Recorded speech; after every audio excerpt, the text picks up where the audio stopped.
My guest this morning is Dr. Tertius Venter. He is a plastic and reconstructive surgeon who was in private practice for 16 years in Pretoria and Cape Town, South Africa.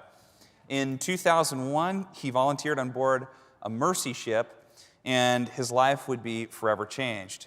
In 2006, he gave up his successful private practice and now serves and volunteers full-time with mercy ships and Operation Smile. Tertius is currently biking across the U.S. to raise support and draw awareness of the global need to help people desperately in need of simple surgery procedures. Please welcome with me Dr. Tertius Venter. Hi, Tertius, welcome. So you have really an amazing story. You were a private practice doctor, and one day you volunteered on a mercy ship, and your life would change forever.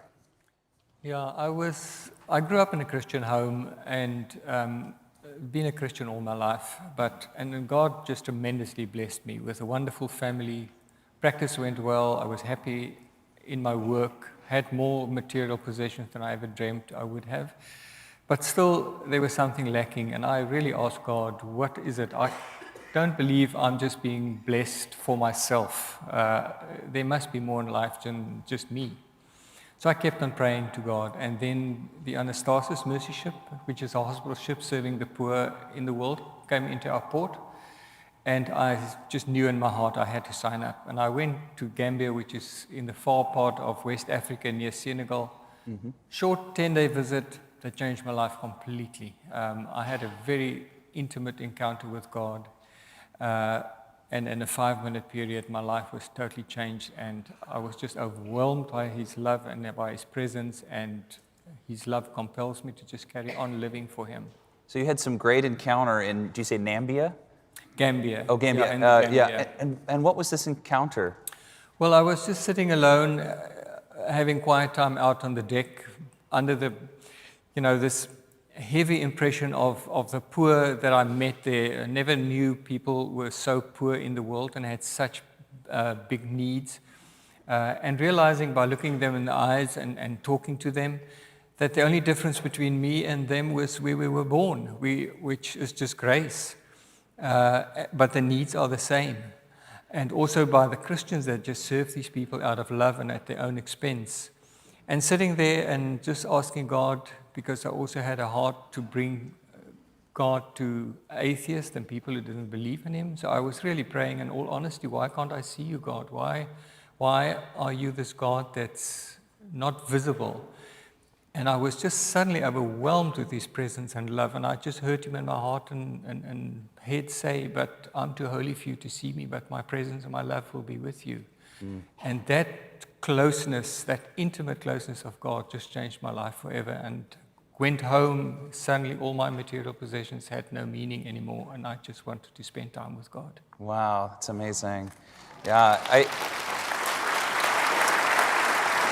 there are many saints and other spiritual writers who've had that same experience, like Augustine and Pascal, who are both intellectuals that believed in God but sort of lacked that deeper experience, and both of them had this conviction of heart.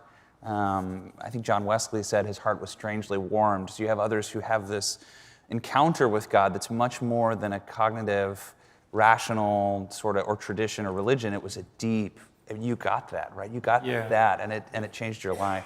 Yeah, I never knew, and I always felt uncomfortable with the words, I'm in love with God. I heard that in songs and always didn't quite understand that, but after that night, I really felt I was in love with God. I just couldn't spend enough time with Him. And you took it home too, right? So this affected your personal life in a big way. It affected my life. My wife wasn't there. She didn't have the experience. So I was really a different person when I got home. So we had because I then felt I was called full-time to give up my life and follow Christ.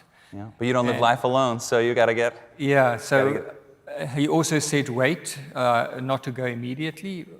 And there are often good reasons for God, spiritual growth, my family to understand my call. So it took about 6 years before I felt released to close my practice and actually start doing it full time. And so you've just been doing that full time now. And now to make it even better, to grab onto, this is really trending right now, but you're actually touring right now biking to raise awareness for many of the needs. Yeah, I really felt God has called me to do that. I was going to go to Guinea, which is in West Africa, and where Ebola is at the moment. I was going to go there last year, and at the last minute, the ship's visit there was cancelled, and my 2-month visit to the ship was cancelled. And I had this extra time, called to go to Cameroon to work with PACS, that's the Pan-African Academy for Christian Surgeons. We train surgeons in Africa for Africa. And I didn't have the money to go. And then this whole idea of doing a cycle tour to raise money. You started in Times Square, right? Yeah, well, this one, I did the first one in Europe and raised money, and I went to Cameroon, and then a second one in South Africa, just quadrupling the distance every time. And when I completed the South African one, I thought, okay, I can do the US one. That's great. People are responding. They are responding, yeah.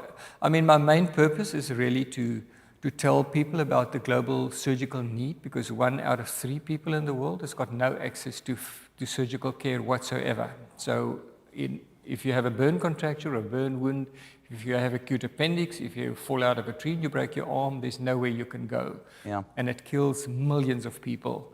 And it just needs surgery people to go and to do that. So it's raising that awareness, and then obviously also fundraising. Yeah, great. How exciting. That's wonderful. How can we support you while you're doing this, by the way? I mean, if we want to follow you or get behind you, I mean, do you have... Our website is cyclemilesforsmiles.org. And, you know, when we operate on these patients and we see them coming in because they've got no hope, because they've been walking for years with big tumors and big contractures that they can't use their limbs or have a facial tumor growing, and they've got no hope for future. And we can come there and say, well, you're important to us. We're reaching out to you, and we treat you because you're important in God's sight.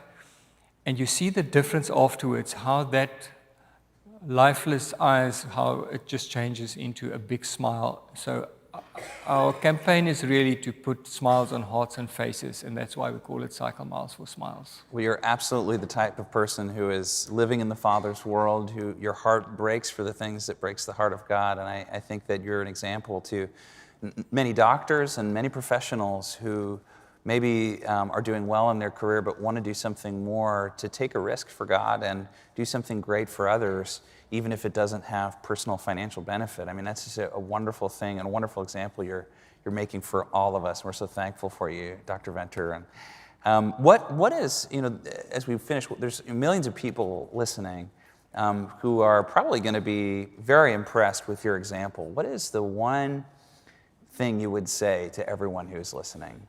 You know, we all know that very well-known verse in Jeremiah 29:11 that says, I know the plans I have for you to prosper you and not to harm you if you follow me with all of your heart. And I think that is what we must always remember. If we surrender to God, He will have a plan. He does have a plan for us. And that is what we need to follow. It's just to give our lives totally to Him, and we will be amazed of what He can do with us. And that has got nothing to do with age. He can use us up to any age and keep on using us if we're just willing to follow Him. That is a word from the Lord. Well, thank you so much, Dr. Tertius Venter. We're so glad that you came here, and we're so honored to have you with us, and we'll be praying for you, and we believe in what you're doing. Let's give him a hand and thank him again for all that you're doing. God bless you. Thank you, brother.